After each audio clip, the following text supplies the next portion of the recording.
Well, 1 year into a travel ban has kept many, not all, Canadians at home. And of course, many flights grounded. One thing we didn't see in this past year was any major targeted bailout packages specific to the aviation industry. Jerry Dias is with us now. He is the president of Unifor. Jerry, thank you very much for being with us. What are you asking? What are workers in the aviation sector asking for today? 1 year in, what do you think is still required? Help. People are looking for some sort of a plan. Everybody understands the government's preoccupation with safety because we're all viewing that from the same lens. But you can't have an industry that's decimated and you just leave it to figure it out on its own, because that won't happen. Today we spoke with air traffic controllers, air traffic specialists, which the future of the industry has all been laid off. All of the trainees have been long gone. Air traffic controllers have layoff notices. Specialists have layoff notices. We have pilots that are losing their certification, and we know that it's very costly. It takes a lot of time to recertify. So we're saying you can't have a Build Back Better economy as a nation or start talking about post-pandemic solutions if you don't have a strong airline industry, and we are in deep trouble today.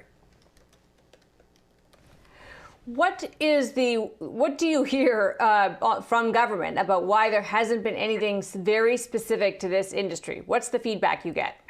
Well, in fairness to the government, they've been in negotiations, and there's a lot of stakeholders. There's everything from the NAV Canadas of the world to the Air Canadas to WestJet. So different companies have different priorities.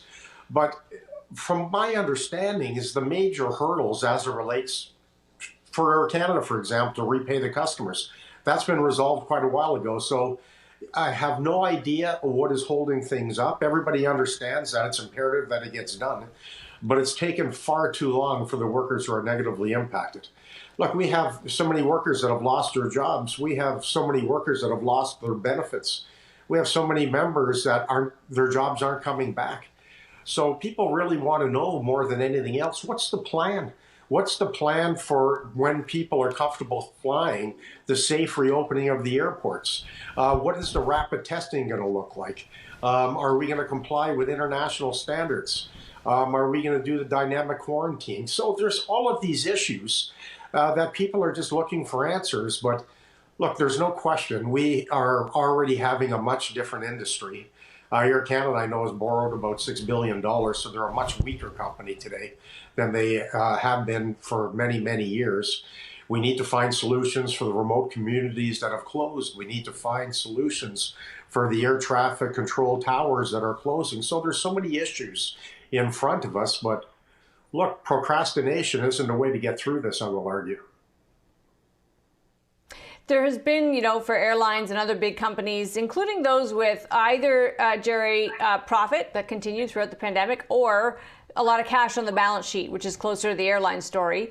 There have been a lot of government supports, wage subsidies, rent subsidies, loan programs, a lot of tax dollars backstopping businesses that did get weaker. To your point, it's not as though there's not a cost to that, but there's been a cost to a lot of Canadians of surviving this pandemic. What do you think the line is for government? What's the complexity there of sending money to companies that arguably could have done without it if you measure it in certain ways? Well, Air Canada has blown out between $14 and $16 million a day for the last year. You can't survive with those types of numbers. Air Canada, WestJet, others had deep pockets when the pandemic started, but that's not where we're at today. The other side of it is you can't talk about a post-pandemic recovery, a Build Back Better strategy for a nation without strong airlines. So this isn't a question of me picking winners and losers. This is a question of determining what are the essential industries for a post-pandemic recovery. And no one can argue that the airline industry is in the center of it. This isn't just about connecting communities. It's about connecting business. It's about connecting families. And look, we're not going to get out of this if the major skills that are required to drive the industry have left Canada. And so that's what we're facing. So I can't give you a straight number, but I do know that of the 20 major nations in the world that have assisted the airline industry, only Italy has spent less than Canada. So that's the problem. Tell me what your views are of how the vaccine rollout is going and how that will play into the reopening here. You know, America's on pace ahead of us. Maybe that means a travel ban gets loosened. Hopefully, we get the frontline employees of these businesses vaccinated. What's sort of the thinking around how quickly that'll happen? Well, there's no question. I mean, that has to be the preoccupation of government, and I know it is. Just take a look this last weekend, Amanda, what happened in the U.S. They had millions and millions and millions of people flying based on how advanced the U.S. is with the vaccination rollout. So, look, once Canadians start to feel comfortable about flying, they will fly. But we need to make sure that there's a plan so that there's enough capacity to deal with it when people are comfortable doing so. But I agree with you. This is going to be tied into the vaccine. It'll be tied into the other initiatives at the airport via rapid testing. So everything is going to be tied into the rollout. I think things are moving along fairly well. There were some initial hiccups, but I think things are moving in the right direction.